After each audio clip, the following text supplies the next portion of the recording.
ಅಡಿಯಲ್ಲಿ ಮುಳುಗಡೆಯಾಗಲಿರುವ ಗ್ರಾಮಗಳ ಪುನರ್ವಸತಿಗಾಗಿ ಸಕಲ ಏರ್ಪಾಡುಗಳನ್ನು ಹಂತ ಹಂತವಾಗಿ ಮಾಡುತ್ತಿದೆ. ಗ್ರಾಮಸ್ಥರಿಗೆ ಪರಿಹಾರ ಧನದ ವಿತರಣೆಗಾಗಿ ಕ್ರಮ ಕೈಗೊಳ್ಳಲಾಗುತ್ತಿದೆ.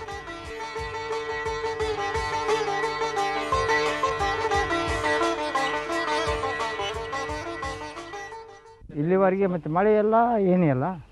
ಆ ಕಡೆ ಎಲ್ಲ ಬೌಂಡ್ರಿ ಆ ಕಡೆಗಿನ ಹಂಗೆ ಬಿದ್ದಾವು, ಈ ಕಡೆಗಿನ ಹಂಗೆ ಬಿದ್ದಾವು. ರೈತರಿಗೆ ತೊಂದರೆ, ನೀರಿದ್ರೆ ತೊಂದರೆ ಇಲ್ಲ, ನೀರಿಲ್ಲಕ್ಕೆ ತೊಂದರೆ. ನೀರು ಬಂದ್ರೆ ಎಲ್ಲರೂ ಭೂಮಿ ಪೀಕ್ ತೆಗಿತಾರೆ ರೀ. ಪೀಕ್ ತೆಗೆದ್ರೆ ಎಲ್ಲ ಲಾಭ ಆಕೈತಿ. ನೀರಿಲ್ಲ, ಬರಗಾಲ, ನಮ್ಮೆಲ್ಲ ಸಗಿನ ಕೆರೆ ಐತಿ ಭೂಮಿ. ಎಲ್ಲಿ ಮಳೆ ಇಲ್ಲರೇ ಬೀಳು ಬಿದ್ದಾವೆ ಹೊಲ. ನೀರು ಬಂದ್ರೆ ಭೂಮಿ ಎಲ್ಲ ಬೆಳಿತಾವ್ರಿ, ನಮ್ಗೆ ಪೀಕ್ ಬರ್ತಾವೆ, ಲಾಭ ಅನ್ನಿಸ್ತತಿ.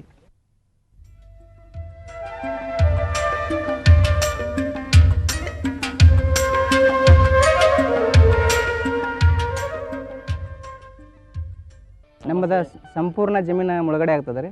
ಮೇಲಾಗಿ ಊರೂ ಸಂಪೂರ್ಣ ಮುಳುಗಡೆ ಆಗ್ತದೆ ರೀ.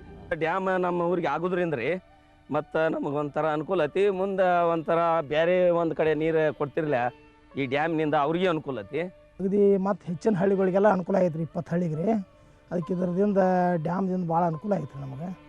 ಈ ಯೋಜನೆಗಳ ವ್ಯಾಪ್ತಿಗೆ ಬರುವ ಮಳೆ ಆಶ್ರಿತ ಪ್ರದೇಶಗಳಲ್ಲಿರುವ ಹೆಚ್ಚಿನ ಜನಸಂಖ್ಯೆಯ ರೈತರು ಮುಗಿಲಿನತ್ತ ನೋಡುತ್ತಾ ನಿಟ್ಟುಸಿರು ಬಿಡುವ ದಿನಗಳು ಇನ್ನು ದೂರವಾಗಲಿವೆ.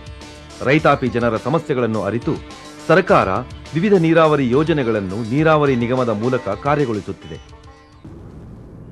ಸರ್ಕಾರ ಅತ್ಯಂತ ಮಹತ್ವಪೂರ್ಣವಾದಂಥ ನಿರ್ಣಯದಲ್ಲಿ ಏನು ಡಿಸಿಷನ್ ಮಾಡಿದ್ದಾರೆ ಅಂದರೆ, ಈಗ ಈ ಹಿಂದೆ ಎಲ್ಲ ಪ್ರಾಜೆಕ್ಟಿಂದ ನೀರಾವರಿ ಚಾಲೂ ಆದ ನಂತರವೂ ಕೂಡ ಮೇಂಟೆನೆನ್ಸ್ ಎಲ್ಲ ಕಡೆ ಪ್ಯೂರ್ಲಿ ಇಲಾಖೆಯಿಂದ ಮಾಡ್ತಾ ಇರುವಾಗ ಅಷ್ಟು ಸಮರ್ಪಕವಾಗಿ ಆಗ್ತಾ ಇಲ್ಲ. ಅಷ್ಟೇ ಅಲ್ಲ, ರೈತರಿಗೆ ಒಂದಕ್ಕೆ ಒಂದು